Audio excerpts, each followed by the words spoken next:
go to sleep, looking through the Twitter sphere, and I saw this video. That's probably the most disturbing video I've ever seen in my life. Let me not be exaggerating. It's stupid. It's ridiculous. This woman is ridiculous. And black folks, let me say something. Come here real quick. Come here, let me talk to you. Can you stop doing this? You making us all look bad. Cause I swear when people see black folks acting like this on an airplane, and calling out white privilege, you white people, you can't tell me what to do, you oppressive. When they do this, when I get on a plane, I have to show people that I ain't dumb like the rest of them ignorant you know what. So Oh, ignorant niggers? That's what you're wanting to call her? Damn, dude. I mean, I don't. Um, he understands that society sees all black people as a conglomeration, which is why he wants to act like, uh, act differently compared to how society sees black people. But he doesn't realize that that's racism because he's been brought up to believe that it's not. stop doing this because you're making us all look bad and making us look weak and soft. These white people are trying to get on about their day, and you want to confront somebody in a thing pushing racism and fake white supremacy. But I want y'all to watch this video. Fake white supremacy? How is white supremacy fake when there is a pretty good resurgence of white supremacy on the right wing, which is something I consider interesting when you have black Trump supporters when he is pretty much a white nationalist. He has retweeted videos supporting white supremacy, called white nationalist good people. His grandfather was a KKK member, and him and his dad were sued for discrimination against black people. So people like Officer Tatum, to me, are pretty interesting.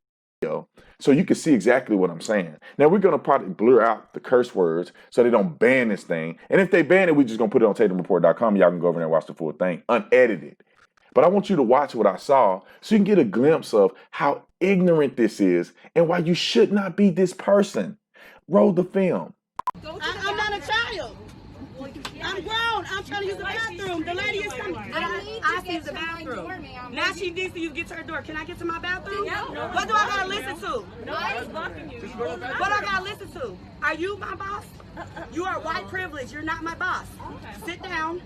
Sit down. Oh, thank you. You're not my boss. And you're not my boss. You're white privilege. Sit down. You don't have privilege over me. Oh, I don't. Thank you. Was I right or was I right? This is not the way you behave.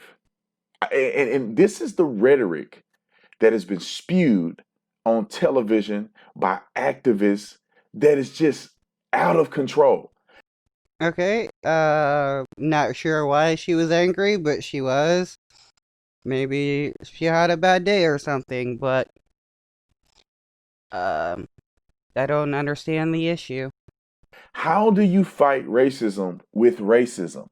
I, Whoa, I don't understand. How was she being racist? Because she was upset and saying that people had white privilege? It doesn't actually make you a racist. I don't understand that fight. That's like saying, I'm going to fight fire with fire. You're not going to use an extinguisher. You're not going to use water. You're not going to use tactics to smother out a fire. You're going to fight fire with fire. You know what's going to happen to that fire? It's going to get bigger.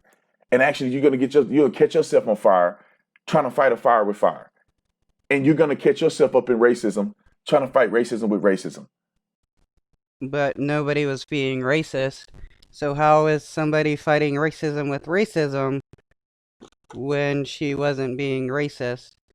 I always find this accusation of anti-racist people or black people that are against racism are the actual racist because they either speak out about racism or something.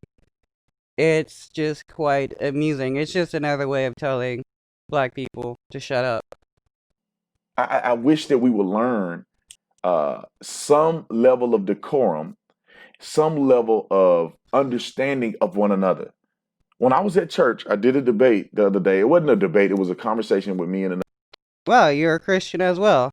That's not surprising since majority of black people are Christian because their ancestors were forced to be Christian. Pastor. And we disagreed on fundamental issues here and there. Some things we did agree on. Maybe a lot of things we agreed on. Some things we disagreed on. But the reason why we were able to have a conscious, reasonable, productive conversation is because we first acknowledged that we are men of God first.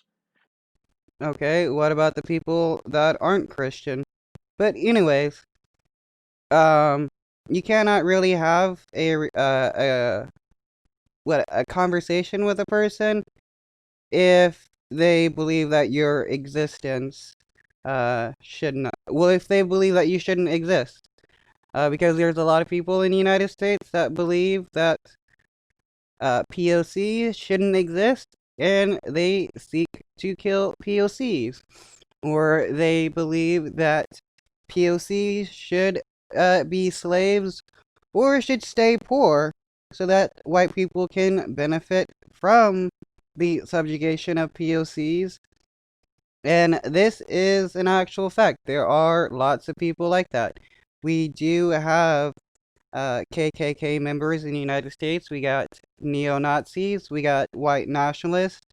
We got fucking good old Confederates who want to see the rise of the South so that they can re-enslave black people. That we're connected on that level first. And that I respect you, I love you as a person first.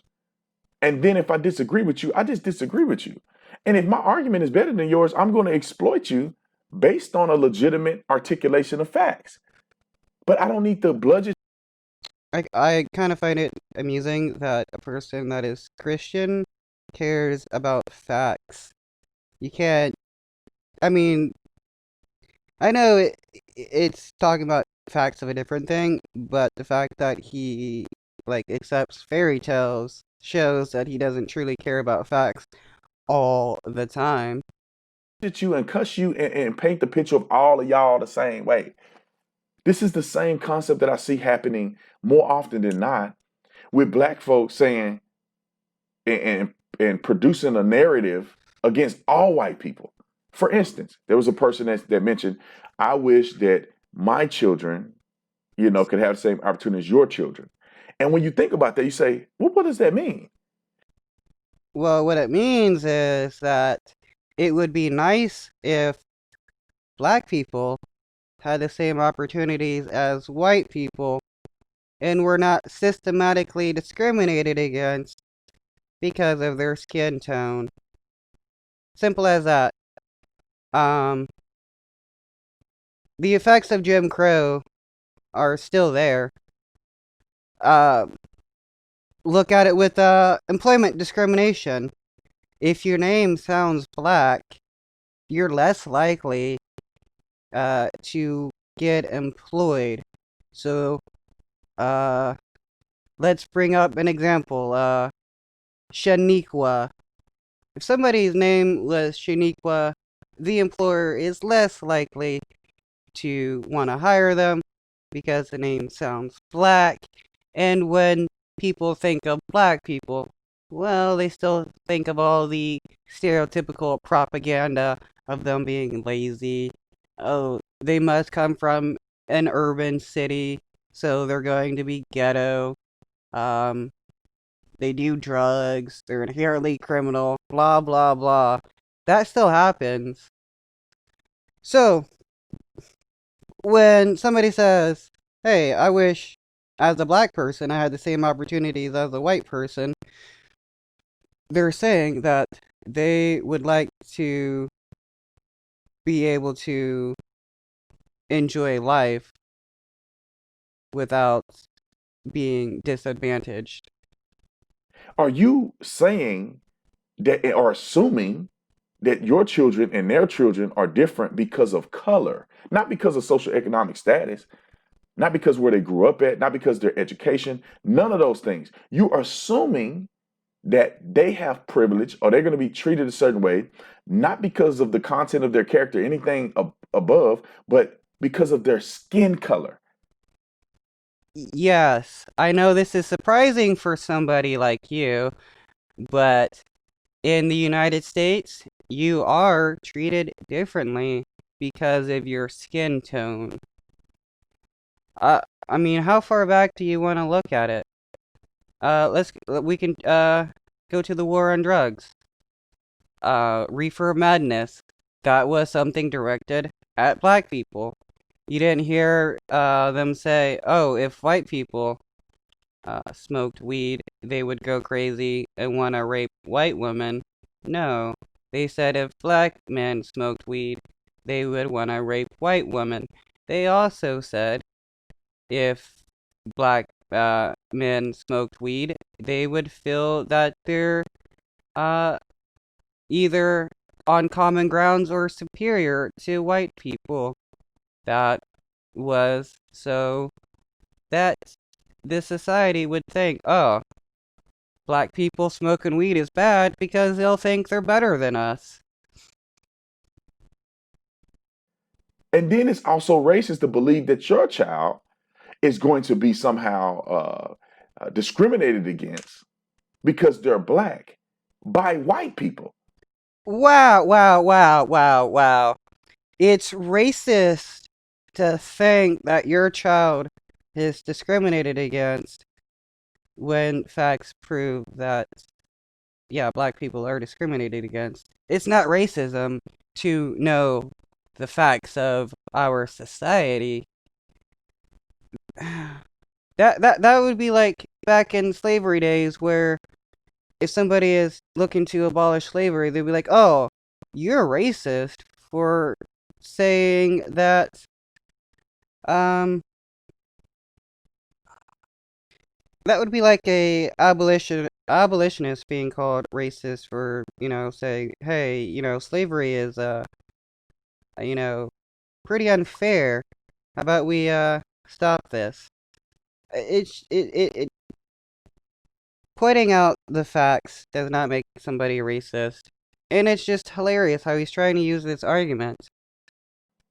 Because you're not worried about or articulating the fact that they may be discriminated against by other black people, which growing up in a black neighborhood, that's exactly what happened. If Yes. There is colorism within the black community, which is also due to um white supremacy and white racism. Those with lighter skin, like him and like I, we would have better treatment by society because we looked whiter. Darker skinned black people were like forced to play in the back of their house in their backyards so that white people couldn't see them. you're yellow, which is light skinned black person, or you're dark skinned,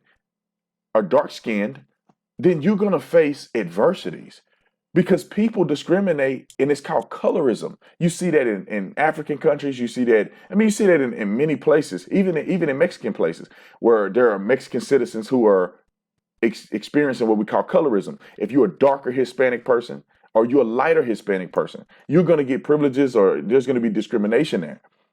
So Yes, there's a lot of discrimination over that because white skin is considered standard. So the whiter you look, the better you get treated in United States society.